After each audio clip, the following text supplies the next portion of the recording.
All right, welcome back everyone. Ito sa latest episode ng Deep Dive. Ito yung special FYI series natin. And accordingly, of course, we have one of our very good resident co-host na si Prof. Cliff Arguelles. We're hoping to have him sana last week pa, no? Dahil in light of the Mamdani surge and discussions and all. But of course, he's very busy. So sad, so sad. But this week we're gonna balikan natin itong issue nito in light of course, Mayor Lenny Robredo starting talaga very strong with a splash, and also Vico making some statements about 2028 or lack thereof of any plan for 2028. Pero bago tayo pumunta dyan, Cliff, so yesterday we just had, in the previous episode, we just had Professor Ranjit Wright, another of our colleagues here in dito sa FYI series, and one of the issues we zeroed in on is yung issue ng rejoining ICC. So it's not just support for ICC, but rejoining ICC. So that has clear policy implications because we're heading into SONA soon, later this month, and some are saying maybe the president has to make some big splash statement on the ICC issue because there was not much follow through after the detention of former President Rodrigo Duterte. So basically, you gave the other side the keys to defining the coordinates of the narrative and discussions. And also, he has to basically regain the initiative in terms of setting the tone of discussions. So I want to go back to that because in the Okta survey, obviously, aside from your role as a political scientist and as a lecturer in De La Salle, you also are with another major survey agency, WR Numero. But what I found interesting with the IC survey is that parang okay, given na yung Mindanao again is very much different from the rest of the country. I'm not gonna say more, baka ma-persona ng grata, but I'm just saying like but what I found really interesting there is age group. Yung mga older millennials katulad natin ay actually sakto lang. And then yung mga parang 24 to early 30s, sila yung pinaka-supportive ng ICC. And then basically, boomers above, right? Pero yung Gen X, yun yung pinaka-ayaw bumalik sa ICC, which I found interesting. So we had different theories. One theory was, baka naman ito yung mga parents ng mga takot na mga droga yung anak nila. Ayun naman, like, that, maybe they're more susceptible to kind of DDS narrative against drugs and criminality. Ako naman, inisip ko, ito rin yung mga tao na yung mga parents nila ka-age ni Digong. Because I know Mhm. anecdotal evidence na, oh, yun nakita ko si Digong, naalala ko yung sarili kong tatay. I mean, literally, these are people in their 40s, early Mm, 50s. I mm, was thinking, mm. sociological, again, we're just hazarding hypotheses. But I just found that very interesting. But anyway, that's just a recap of yung discussion natin kahapon. Uh, Obviously you folks have done a couple of surveys on the ICC issue, etc., different angles and all. Ikaw, what is your read on the rejoining of the ICC based on the data you see, not only with WR Numero and Okta, but also across different survey agencies? Right. Yeah, I think I'm not surprised that ito yung findings ng mga friends natin from Okta. Because the last time we ran a survey on the ICC with WR Numero, it was our March 2024 2025 survey rather. And we found that around 62%, no? So it's a majority, 6 in 10 Filipinos, no, they support, no, the trial of the ICC against Rodrigo Duterte. So they want the trial to happen. So I think if the majority of Filipinos, no, are happy for the trial to proceed, and when we ask for the reasons, they want justice for the victims of the drug war, of the Duterte's drug war. So I think if you put, one and one together, I think it makes sense, diba, that now Filipinos would actually want for the Philippines to rejoin the International Criminal Court. I think many see the value, diba? That in cases like this, that the national government has been, unable to prosecute someone who has abused his power and has resulted to a lot of killings, actually, a lot of deaths, no, then there should be a court, no, that we are part of an international court where victims, where survivors can come to. So it makes a lot of sense, no. I also think that if we all remember this. We left the ICC without any public discussion about it. The Duterte government did not ask us. There was no poll. There was no consultation. Even just a consultation among even among its allies in the House or the Senate. That wasn't done. This was a in my observation, a very unilateral decision by the president. So baka then at that time, of course, the president enjoys a lot of political capital. So then yung mga kababayan natin, they just assume this is probably a good thing, given that the president at the time enjoys political capital. But now that he's we are a lot of our kababayans are also questioning whether that support for the former president is well deserved. No, that includes also siguro his decisions to withdraw from the ICC. Diba? That's becoming something that they're also doubting whether that's really for the interests of the country. So yun, so I think that's what I would say about that. Na in our survey, it aligns well with Octa, no, yung WR Numero survey, that there's popular support for the trial to proceed. Very good point. Thank you for that, Cleve. No, obviously we can leave this to the constitutional experts on the mechanics of returning to the ICC. One school of thought says, and I think former Justice Secretary, former Senator Franklin Drilon, I think his argument was that actually pwede tayo bumalik through just executive action because unilateral din naman yung ginawa ni Digong and it didn't go through the Senate. Therefore, we don't have to basically start from scratch and ask Jingoy Estrada and Loren Legarda and the same gang again to approve it this time. I mean, I'm reminding people that actually they signed up to the Rome Statute as part of a ratification of the ICC.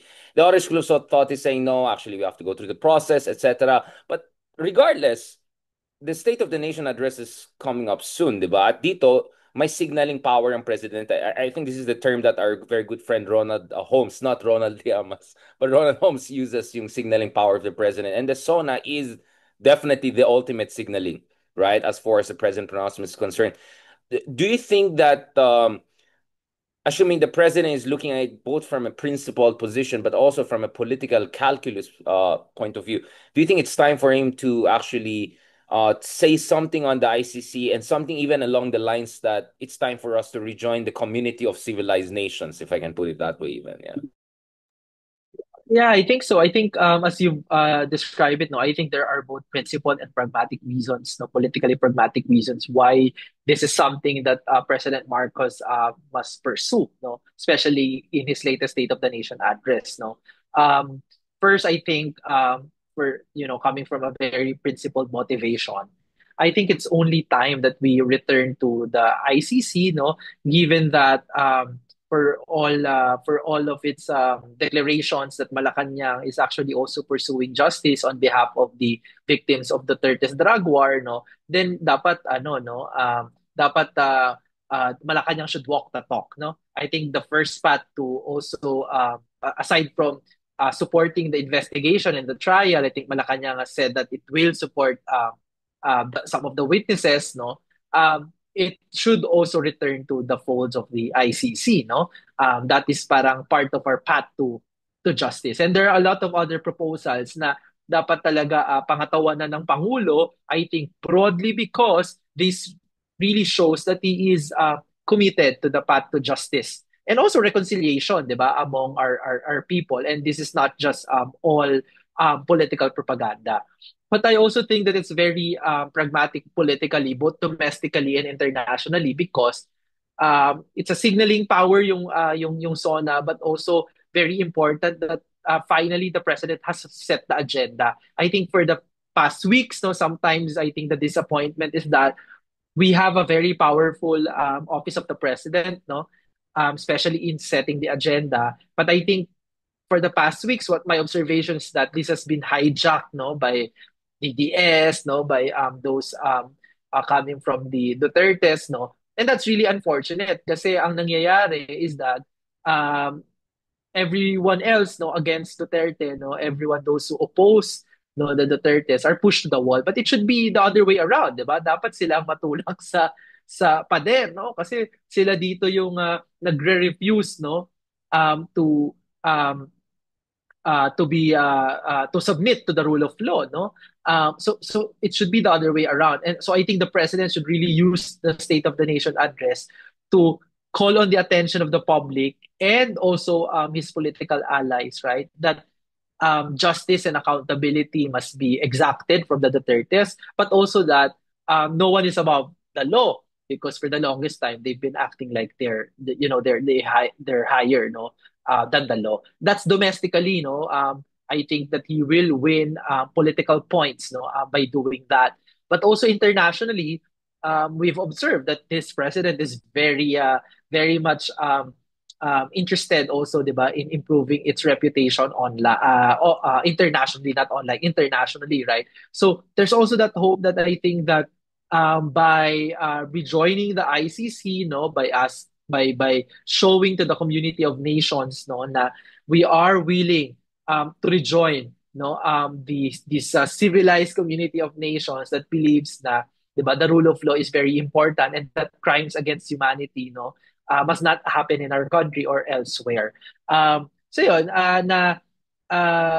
so hindi lang kasi then I think when foreign journalists and also some observers would talk about the Philippines right now, it appears that it looks like it's just really about an infighting between Marcos and Duterte. So just really change, diba? Change the tenor of the conversations, change the narrative, no, that this is, no, more than that, no, and it may have affected, no, it may have affected uh,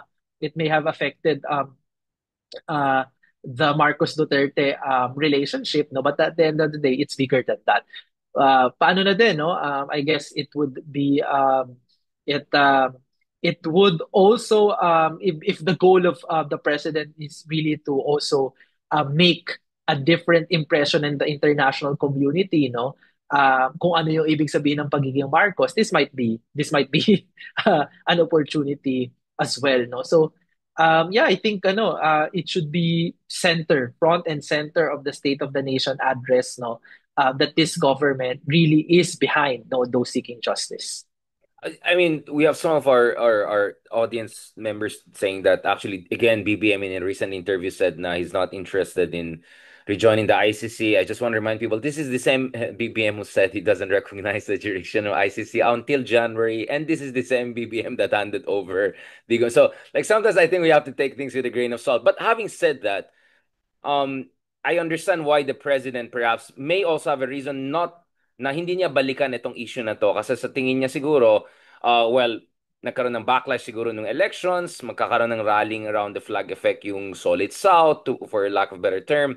But ako, ang basa ko rin dito is also that baka si BBM, hindi naman detox, pero parang gusto niya i-depoliticize yung atmosphere so that he can zero in on the non-political issues. Because, again, we know his comfort zone is really economics, and we know that economics is also our Achilles heel as far as public dissatisfaction is concerned. No, hunger incidence is very high, even though food inflation has declined. Inflation decline doesn't mean prices decline. It just means yung pagtaas ng presyo ay bumagal, right? So still, karamihan sa ating mga kababayan are still really, really struggling with daily expenses, and yung 50 pesos na nadagdag dun sa minimum wage. Some would say in the labor groups, often we interviewed him here on our show, or sasabihin pa nila baka parang insulto pa yan. Now, I don't want to get into fights between lower house and upper house allegedly over this, but um, what would be the logic if BBM does not raise the ICC issue, and how can he make sure that the SONA is as constructive and maybe as got issues and legacy years relevant as possible? Kasi parang feeling ko yun yung mas instinct niya ngayon eh. Knowing how BBM operates and how he responds to challenge and crisis. Yeah, that makes sense naman. Syempre, as we also study politics, di ba? We know na syempre they're motivated by other things, no? Other than principal motivations. No? That's par for the course for any politician naman in this country. I think and this is very important, no? In our March survey as well, no, ng WR numero, we found that 58% of Filipinos, no, that's 3 out of 5 Filipinos, no, approximately, are actually say that they believe that the Marcos government should cooperate with the ICC. So it's as close as saying that we must rejoin. No, it's not exactly. Baka syempre meron po Medyo siyang mga proxy. uh, very mga technical, no? Baka technical tayo, no?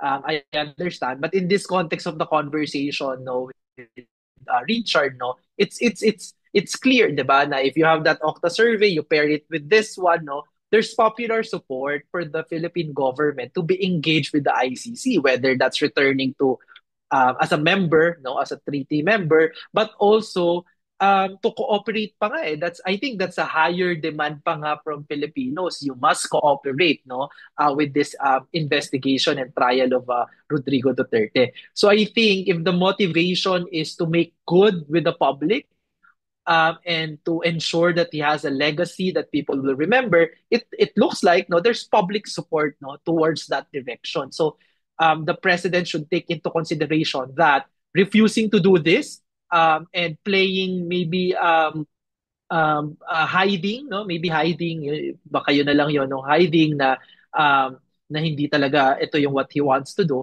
maybe actually would probably hurt him more no because at the end of the day if you look at it politically as well, there's no chance naman that he will be able to court and gain the support of the Duterte voters, di ba? Parang kung factions na lang yan, political Medyo factions burn na lang yan. bridge na He yan eh. has his own, Yeah, medyo burn bridge. yeah, Labanan di talaga ba? ito ng undecided or He those in the middle. Yes, he has his own base, the Marcos supporters.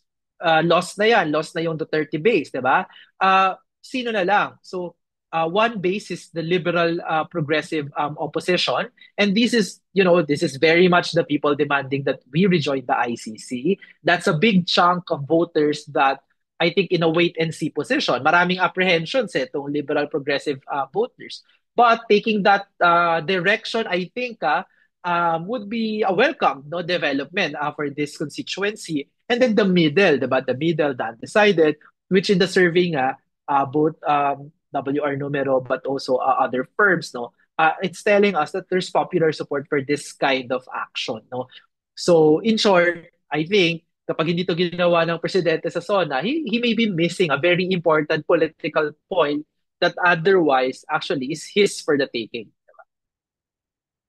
That's a good point. Although I'm thinking baka the president could also split the difference by not zeroing in on the issue dyan sa SONA niya, pero essentially empower the DOJ and the other institutions to continue with the current momentum. Because see how far the DOJ has gone from its initial position of almost confrontational towards the ICC. Next thing you know, some would say outgoing, but some would say still our DOJ Secretary Remulla is basically arguing that no, we're willing to even help with the witnesses, protecting the witnesses. So basically, this is de facto cooperation with the ICC, not only in terms of yung enforcement ng warrant of arrest based on Interpol notice, but also actually cooperating with the mechanisms of the ICC. So you just let that have its natural progression and wag ka na lang maingay, just let it go. I mean, I'm just saying, like that could be also one strategy that could make perfect sense to President BBM and perhaps malapit na doon sa kanyang political instincts. But at the same time, I want to go back to the very important point you raised because we also had uh, Senator Trillanes on our show the other day, and he was saying, for instance, on the impeachment issue, ang labanan talaga dito is yung mga nasa gitna na undecided. That's really the fight here. Because no matter what you say, the DDS camp will always, I mean, even if yung resibo ay hampas mo na, sasabihin nila fake yan, or hindi kami, million lang, kayo billion. I mean, so wala, hopeless case na yan, di ba? And then there are also those who are convinced na talagang guilty na si Sara. It's just a matter of effectuating it, di ba? So it's really a fight over that 40, 50, 60% na medyo swing votes sabihin natin for the lack of better time. Now, that's an important point, right? Because so from the numbers you see, Cleve, if there's that significant chunk of undecided people, and we can debate about how roughly big that is, um, what should be the BBM strategy to claw back some political capital and a lot of popularity and approval rating that he has lost throughout the past year and so? Because in fairness with BBM, he has paid the price, political price for this, right? You can see the massive decrease in his trust rating since last year, etc. So, what is the kind of a realistic option for BBM to claw back political capital that actually serves our national interest too and helps the Filipino people? Do you get what I'm saying, right? So we're not here giving free political advice. We're trying to find a realistic way by which everyone can be happy. Masayang bansa, masaya din yung mga tao na kailangan nila mag-step up. Yeah, and I think it has something to do with ano, it has something to do with what you just said na of course it's appreciated, diba? That's the president, I think, has an internal standing order that executive agencies must help the ICC investigation, diba? Kaya nga the DOJ secretary can say those things, right? But I also think that and ito, I think I've talked about this in a different conversation with you, no, na but the contemporary politics, the present language of politics is narratives, right? And I think that the middle voters, the undecided voters, are especially sensitive to the storytelling, the narratives. Kaya feeling ko, yes, appreciated yung efforts ng Malacanang, but I also still think that the president has to tell this story. Kasi this is a battle of narratives. Eh. So what is the story that we are telling here? What is Especially the because the story other that we're side has selling a here? story, And he must right? be Especially because the other side has a story yeah, already and they're yeah. rolling it out Kasi every day. may story. Yeah, 'di ba? May story yung kabila eh. Kinidnap si Tatay Digong, kawawa naman, 'di ba? Binebenta na daw ang bahay o kung ano man, 'di ba? Ang dami niya ng attempt eh. So what's the story here, right? And I know so um ano eh napaka ano eh napaka dahil nga hindi to base, hindi to Marcos, hindi to 30 base, hindi the liberal opposition. It means that these are people that are waiting for a story to embrace, right? Eh syempre if we don't have a story to sell, at yung Duterte araw-araw diyan nagpropaganda, then they're chipping away, 'di ba, at this undecided. I think I've noticed this online, 'di ba, na because if you ask Filipinos in a survey, it looks like they're more undecided, diba? Pero online, you feel like ang daming medyo parang naniniwala dun sa mga Dutertes. But I also think because by volume, ang dami din kasing pro-Duterte narratives and storytelling. So if you're just scrolling, diba, and that's the only thing you're seeing, then you might as well, diba, parang likely you will be sold on it if you don't see other stories. So I think kung yun yung question na what can the president do, I will still insist, no?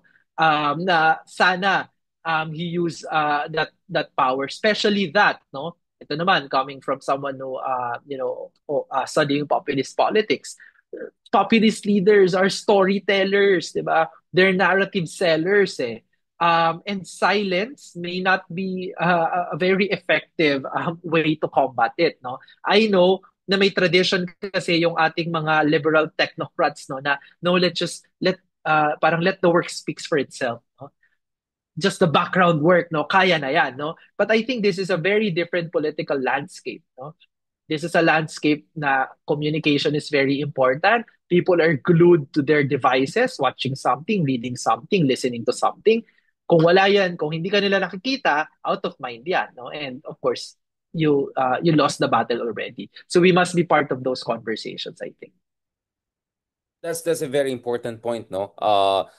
Facts don't speak for themselves. You have to construct a narrative around facts for them to make sense, right? And tama ka. I mean, ang basa ko kila, especially DDS, more perhaps almost MAGA level of saturation strategy, right? Like talagang they're gonna. Wala kasi silang facts. So sila naman, puro speak lang. Well, exactly. So, like, I mean, it's just saturation. Every day they're gonna throw things at you. They're gonna muddy the water. They're gonna, attack this person, attack that person, pakute here, pakute there.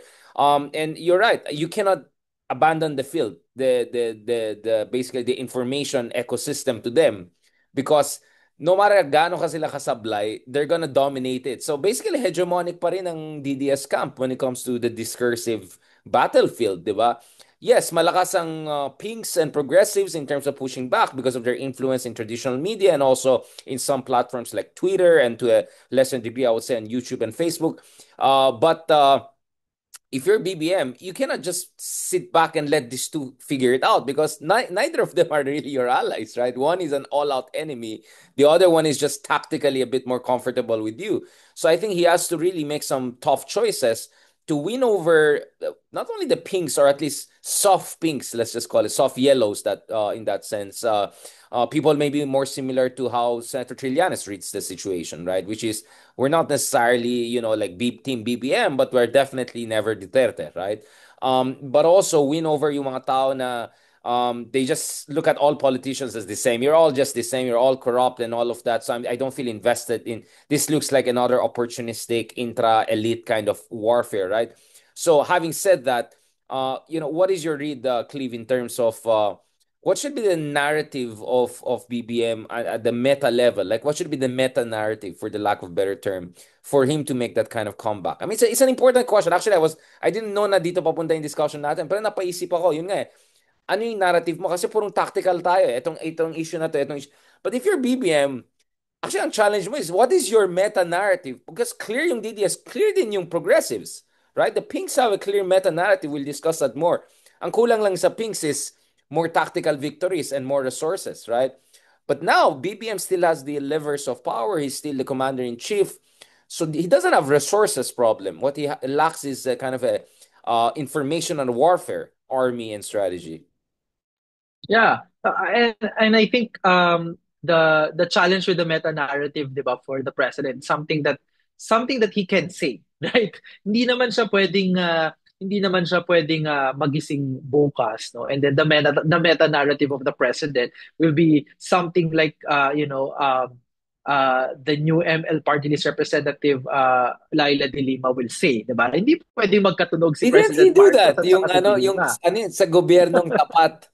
Sa gobyerno. Yes. That, that was Yeah, that to me, actually. That yeah, was like, yeah. wait, So, what? Like, yeah, I might be wrong, no? Kasi syempre, marami pa naman tayo siyang mga colleagues who are really experts in political communication. But I don't think that will come out as authentic, and maybe mahirapan din ang presidente. So, I was thinking along the lines that he can actually still take advantage of the unity narrative and take off from that, but redefine the terms of that unity, no? Kasi sinasabi niya na, sabihin niya, di ba, that that previous government was really divisive.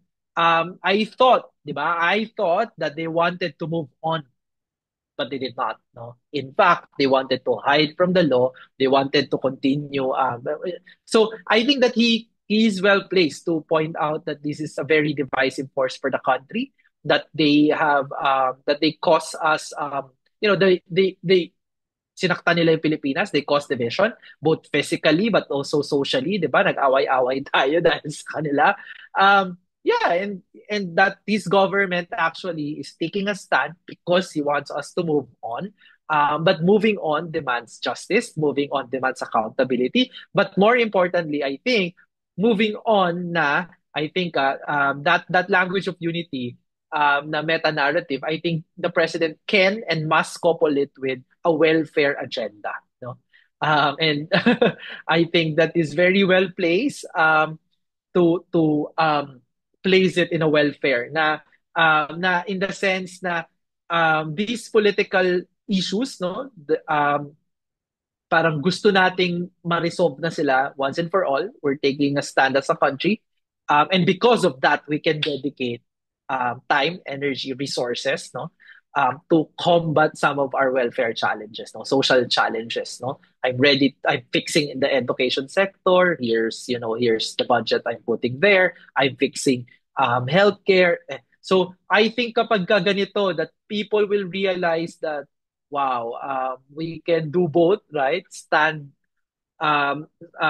parang really um, stand for justice, stand for the rule of law, but at the same time, people will feel that this has something to do with their everyday life, which is yung parang kaya coupled and paired with a very ambitious welfare agenda. And it might work, I think, especially naman yung, diba, the House, the Speaker Martin, meron naman siyang relationship dyan. Baka kaya naman nila mag-develop ng welfare package, no? I mean, even a country like Singapore, which had its elections recently, the ruling party, the People's Action Party, released a package of ayuda, no, closer to the election. So, kung nahihirapan ng mga Singaporeans because of, there's also that cost feeling of of living. inflation here, diba, cost of living, the Filipinos are also feeling it. And I think, ano ba, kayang-kaya naman, no, na iparamdam na the government is on top of it as well. That's a very good point. Ako, for me, Again, thanks for this conversation. I mean, for me, siguro, if you're BBM, your best chance is something along the lines of unang-una, whatever is happening, actually, hindi ako yung destabilizer, right? I'm not the one trying to burn down the house. So I'm just trying to do my job. Pangalawa, which is, I know there are people who will never accept me because I'm a Marcos or because of my background and all. But don't forget, I'm still the president of this country and my success is the success of everyone.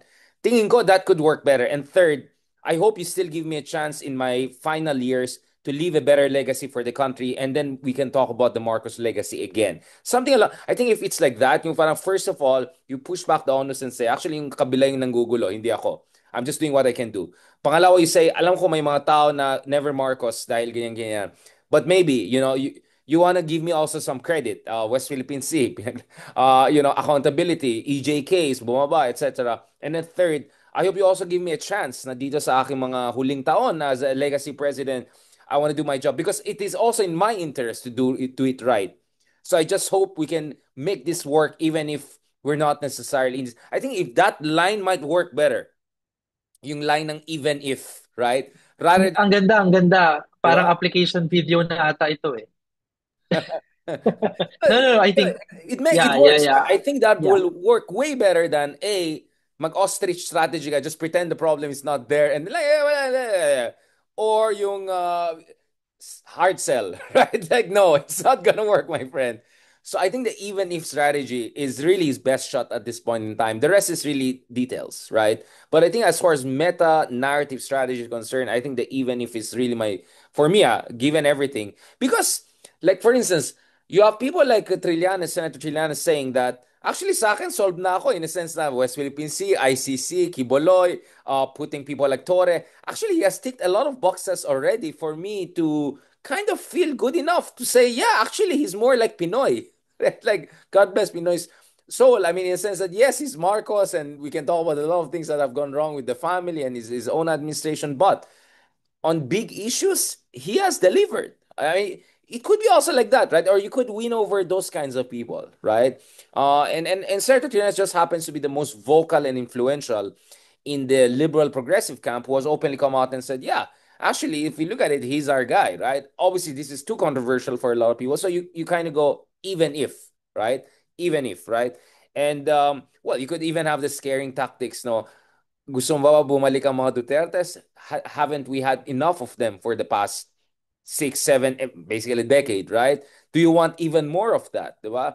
And then basically leave it to the attack dogs and the rest to do the rest of the job, which is, akalain mo si Sara, no, vice presidente pa lang, she like attacking mga journalists like Karen Davila and all. Imagine if naging presidente, baka papasara pa niya yung online pa ng ABS. I mean, yung tatay, sinara niya yung franchise. Baka ngayon, ba't yung online, gigipit?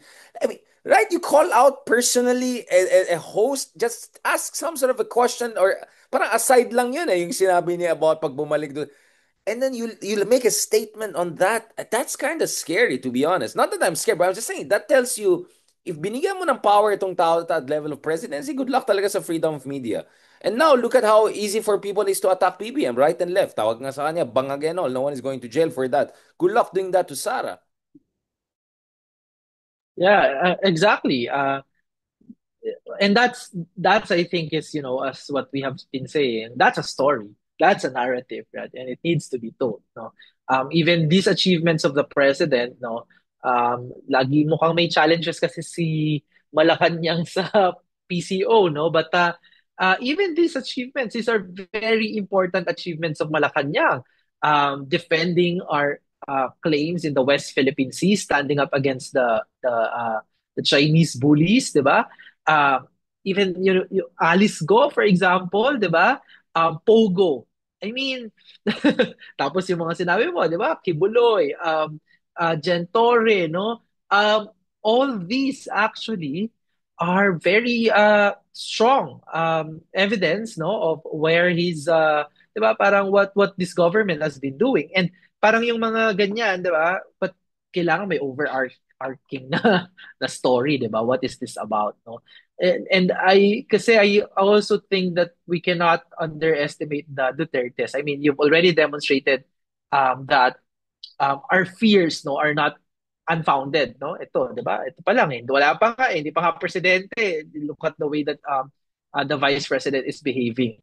But we cannot underestimate them eh, because remember also this is the family that brought down the Aquino presidency in many ways, right? Um, and yung Aquino presidency, it already attempted to communicate as best as it could, despite medyo may mga limitations din and some of the errors, right? So I just think that kailangan talagang trabahuhin dito yung narrative, no? On the part of the president kasi meron naman he has some things to show, 'di ba? And then of course para din na to close it off, no? Walang leak at walang gap, no? I think yung socio-economic na agenda, that's something that the president must also take on. And ako, 'di ba? Para if that happens, 'di ba? What kind of legacy will we talk about if that's the achievement of the president, 'di ba? So I would suspect that um, we may need to reconsider our assumptions, 'di ba? When he ran for the presidency nung 2022. That's why I like this conversation. I mean, napapaisip rin tayo. Actually, na-challenge ako. Like, oh nga, if this is your strategy, this... Now, let's go to the latter part of our discussion, and probably this will be a bit shorter because mahabang usapan. We can get back to this later on. But obviously, Ma'am Dan is someone I've been watching closely for almost a year, right? Because the first time I heard about this, ang dami daw na cringe sa kanya. Sino tong epal na to? Attention grabbing. Di ba meron siya yung freeze the rent and then tatalon siya sa freezing water, mga ganun. Like, di ba? Parang, I hear the same kind of a naysayer that, a lot of us hear when you're a pioneer, right? Always pioneers get that kind of naysayers, like, ano to, cloud chaser, ganun. And then you could see that he backed it up with really grassroots movement. He backed it up. In fairness, I mean, he took very controversial, tough positions that are probably gonna could cost him actually the ultimate race in the general elections. I mean, he's still not the mayor. There's still a general race that could be competitive. But I mean, he's getting attention, a lot of heat for not only doing that kind of a cool effect, filter, TikTok verticals, but also taking very strong stance. And then going on all platforms and podcasts, right and left, right? He's on all podcasts and platforms, including right wing, centrist, left wing. So major saturation din yung ginawa niya. Diba? We still see he has that kind of populist communication strategy, although he's still a pluralist, right? He's a pluralist. In fact, for me, Mamdani is more like what Trump would say, popularist, right? Remember when he had this conversation with Steve Bannon, and Steve Bannon kept on saying populism. You mean popularist? No, no, no, populism.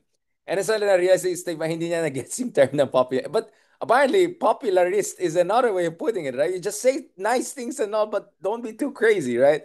But anyway, going back to this, what I also noticed is that he also had this kind of a move forward, future forward strategy of borrow by borrow, household by household, really catering his messaging to the districts in New York that proved to be most susceptible to his kind of messaging, right? So, kung alam niya itong districts na to, medyo Como district yan, medyo wag tayo masyadong maggastos. Let's focus on the areas given our limited resources, right? Where we can have the most impact. And in fact, some found the quotient, basically, the more integrated, mixed community, the more receptive. The more monolithic, ethnically yung isang community, the less receptive, the more receptive to Como, for instance. This is one of the preliminary data that came out. But anyway, my point is obviously Bronx, Baguio, Bangkok are very different. We can talk about forever in terms of the difference. But we can see some sort of continuity from future forward PITA strategy, young analytics, on a Bashed, go for it, go for G. Same thing with Mamdani, maybe a bit too much, and now suddenly things are looking a bit tighter for him in the general race than some would have expected for a Democratic nominee. But nevertheless, that has some lessons for us, right? And some people were saying, you know, actually sa Pilipinas, way before Mamdani and Pita, we already had Vico, right? Like Vico was already doing a lot of these crazy things at a very high level when he ran for mayor in Pasig, right? Yes, there's a Itbulaga effect, there's a Vico effect, there's a celebrity effect, but that guy was a pioneer. So, and he's so pioneer that now he's saying, don't even talk to me about the future because I want to focus on now. And speaking of also now and the future, you have Lenny now as a mayor. Anyway, my point here is it looks like we're dealing with a very kind of a fluid and cuts both ways information landscape, whereby generally the right wingers have been doing very well with this kind of meme politics and all of that. Now it looks like nakakatch up yung other side of equation. So what is, first of all, you read of the Mamdani strategy from an organizational populist standpoint? And then what are the lessons we can learn from these different cases from Bronx to Bangkok? Yeah, ang dami nga nating pwedeng ma-pick up no from his campaign no so far no ni Ma'am Dani. I think the parang ano it's the campaign of the present but also the campaign of the future in many ways in the sense na it's really very effective if our candidates and our leaders know are very well versed in the society at present, which is a very network society, di ba?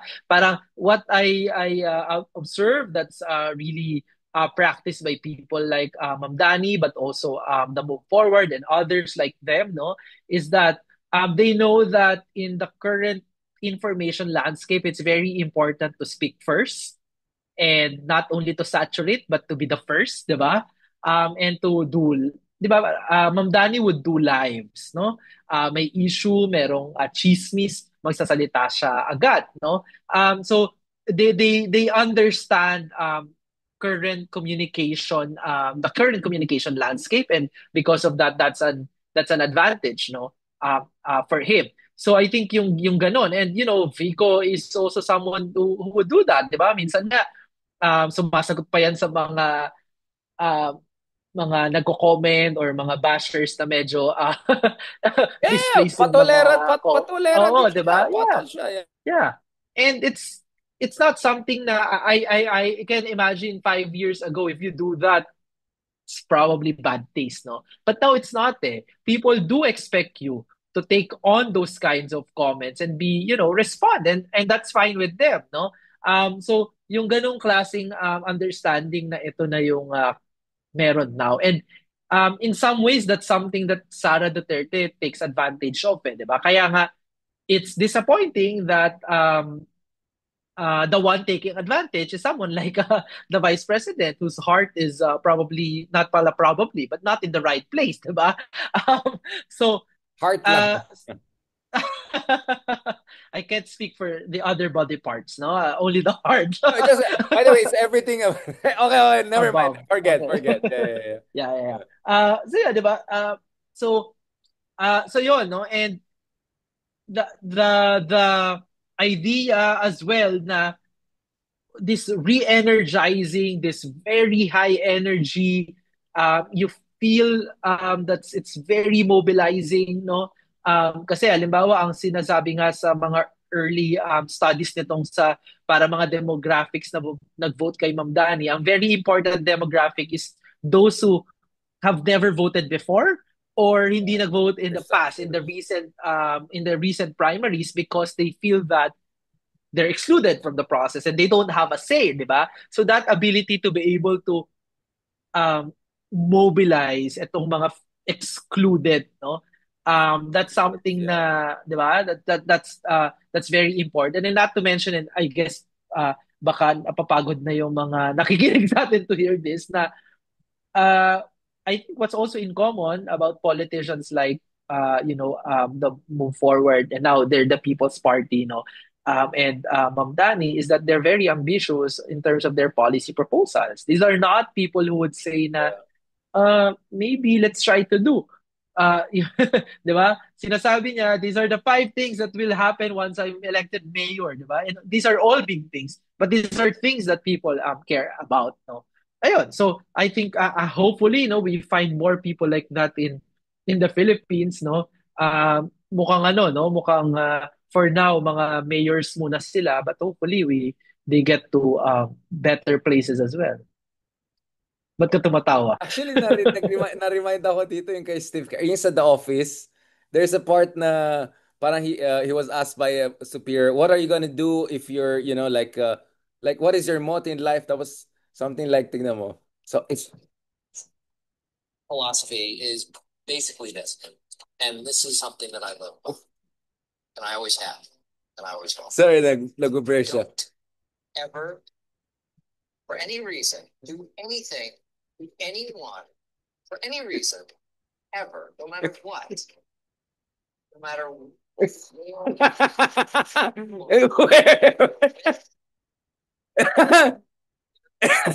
So basically the joke now is that's the Democratic Party's leadership. Parang, yeah, we're gonna fight and we're gonna talk and we're gonna debate and we're gonna say the same things over like, like basically walang stance, walang conviction, like paulit-ulit lang, hermeneutic circle, di ba? Parang You're word absolutely right. salad eh. Yeah, yeah, exactly. Uh, Like basically sabaw. I think the better time is sabaw na. So, wala, di ba? Whether it's Ma'am Dani's proposals, hindi naman communist. I mean, it's a standard Scandinavian, I think, social democratic position. Kaya nga minsan natatawa rin ako sa mga Americans. Like, do you even know what's communism and social democracy? Have you been to Sweden or Scandinavia? And then, like, di ba yung Fox News nakakatawa? He's a communist. He wants daycare for children. He wants like rent for, and then mga tao, yeah, makes sense. Like, what's wrong with that? Like, actually, you're making yourself look like a fool. But also with the folks on the other side in Bangkok. So from basically Bronx, Brooklyn to Bangkok, we have this kind of very daring, diba, pushing the envelope kind of disruptors, really disruptors, right? But that brings us back to the Philippines, right? Kasi ang napansin ko, and I think this is where we're going to get a bit controversial towards the end of our discussion.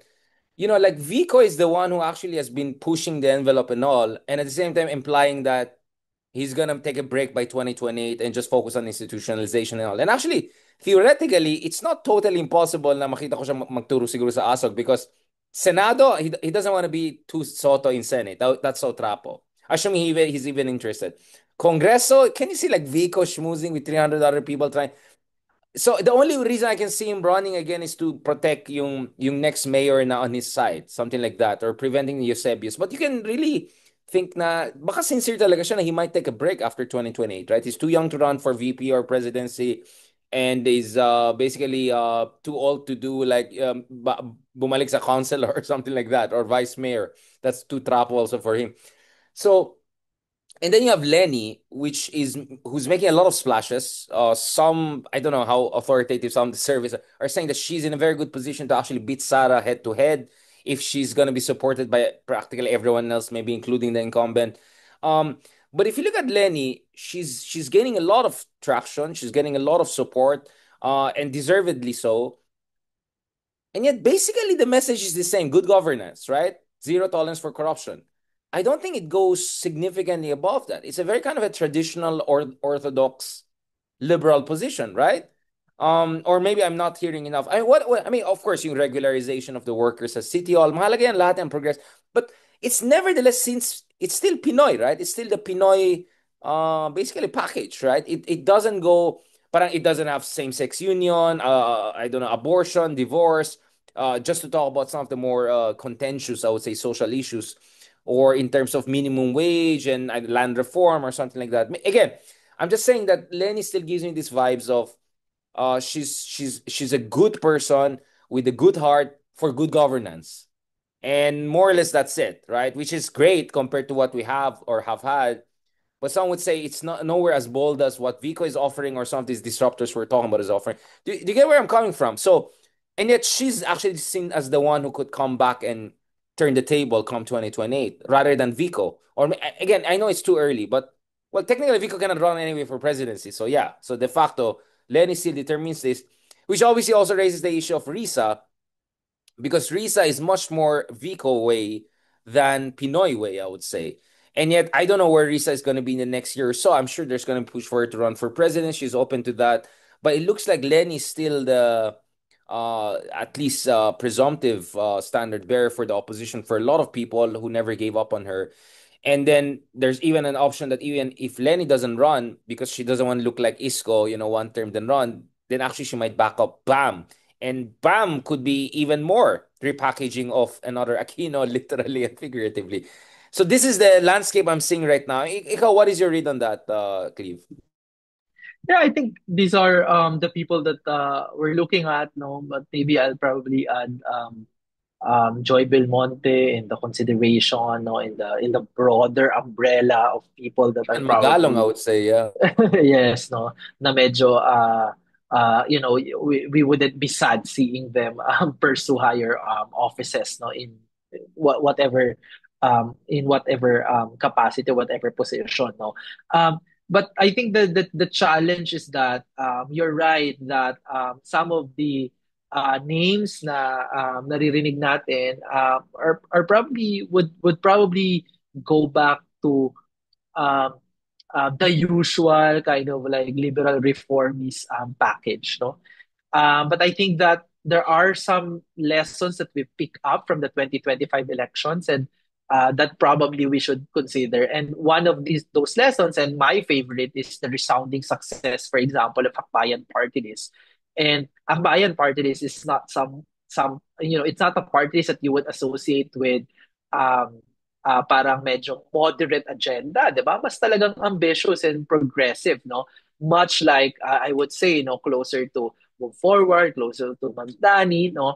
And if they're able to mobilize that kind of electoral support, no, at the party list level, they baka this is also time to offer those, no, that not to be limited, no, by the usual liberal reformist agenda that we offer to the voters, no.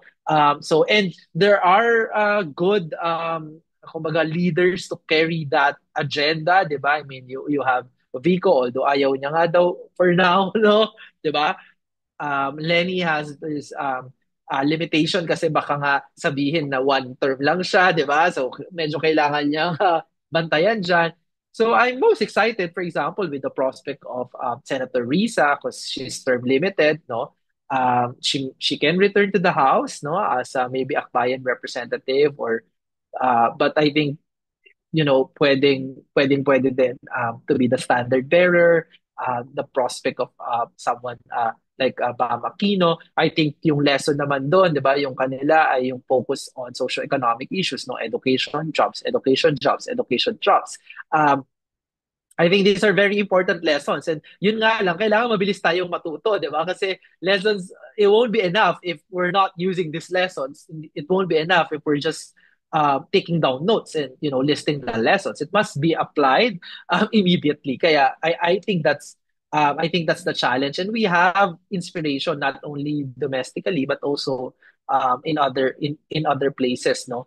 So yun. So I think we are coming to 2020, the main difference between 2022 and 2016, I think, is that or 2010, no, yung kung ano pang mga taon na yan na medyo um, disappointed tayo. I think now we're coming into 2028 with a lot of energy and with a lot of self-belief that this can be done. And I think the more that we're locked in that ano ba, vibes, no, I think the more that we have to be ambitious. Thank you for that. Obviously, we have to do more focus group discussion, maybe more engagement with good friends. I mean, I was also reaching out kila Ian, yung mga graphics, ana. So I'm saying I think we have to get more people involved in this project 2028 you have in mind. You know, from a civic education, civic duty standpoint, hindi naman tayo na politiko, or at least hindi pa. So thank you so much, Cliff, for that very comprehensive discussion, really from Bronx to Baguio to Bangkok. Natuwa ka dun sa, parang iba yata naisip mo when I say those No, things. no, no, no. I love it. I love it. I love it. It's like from Bronx to Bangkok and all. And obviously, I really explicitly try to avoid the latest iteration in Thai politics, and it just tells you how crazy it is, no? But again, kahapon I tweeted something, nag-respond yung mga ibang Thai experts. I said something like, "Wow, so did just the Anchan regime play everyone?" Diba? Like first they teamed up with the Thaksin and the technocrats to take out the future forward. Then they took out the technocrat. Then they're taking out the Thaksins coming back again. Like what a crazy world. But I'm also seeing like Professor Titinan and others are also saying that the Thaksin populism may also be losing its grip. So nalalaos din pala yung mga ganitong klaseng populism. So who knows? Maybe the DDS one day malalaos din mga yan. Or And they were almost there. it, It's interesting, kasi, right? yeah, yeah, pang ilang generation na din, 'di ba? I mean, ang dami ng ano to, ang dami ng dumaan na galing sa family ni Taksin eh. So this might be also the end of the story. And the reflection that I like the most, no, given dito sa nangyayari sa Thailand is that hopefully the royal family also realizes that uh, families don't get to rule, dynasties don't get to rule. It should be political parties with a vision. And obviously, this one is a supporter of the People's Party, the Go Forward Party. And they're saying that there's the last poll, the latest poll that I've seen is that the majority of voters still are so very supportive of the People's Party. Their new leader is Natapong. So hopefully in this interregnum, they find a way to get to be in government. But I suspect that, of course, that will be very, very difficult. No? Baka nga magkasundo pa din yung Puwatay, sina Taksin at saka yung Bumjaytay because at the end of the day, currently, what they fear the most is having the People's Party, no, be in government. So, yeah. So let's bet on their greed and internisin to blind them to the possible. Kasi third force talaga sila, Pita. I mean, that's the reality. They're actually a legit third force in ways that we're still aspiring to in the Philippines. And that's why I think Thai politics is very interesting to watch. And yeah, ako honestly, I think the whole Marcos brand has also is reaching its kind of, I mean, I'm having a hard time seeing the Marcos brand having the same kind of appeal as it has had over the past 10, 15 years, considering everything that is happening. So I don't know about Sandro, what's his plans, but I just don't see the loyalist base having the kind of strength and momentum they have had for quite some time. But then again, you see with Bam kind of reviving the Aquino name, but kind of in an interesting way. So you never know. But it looks like my shelf life din, no? Ang mga ganitong family-based populism, dynastic populism, let's call it that way. Dynastic populism. Populism will always be there.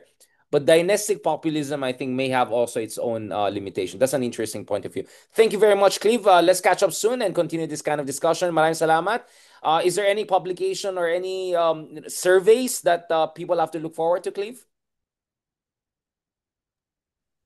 Yeah, the next WR numero survey, we're doing it by right after SONA, no? So tabayanan nila yan by first week of August that will be out, no? So that will be the next one. And also, I know that Richard has just recently published on the 2025 elections, no, sa Journal of Democracy. Mine is still in the works, no? So hopefully something will be out soon as well. Thank you very much. Yeah, so I just had this piece on Journal of Democracy where I use Gramsci again. Like I always, you know me, I always go back to my Italian friend, right? War of position, war of maneuver. One way to look at Project 2028. So thank you so much, Cleve, and looking forward to more interaction. God bless and enjoy Thank your you. time wherever you are. Talk to you soon. God bless.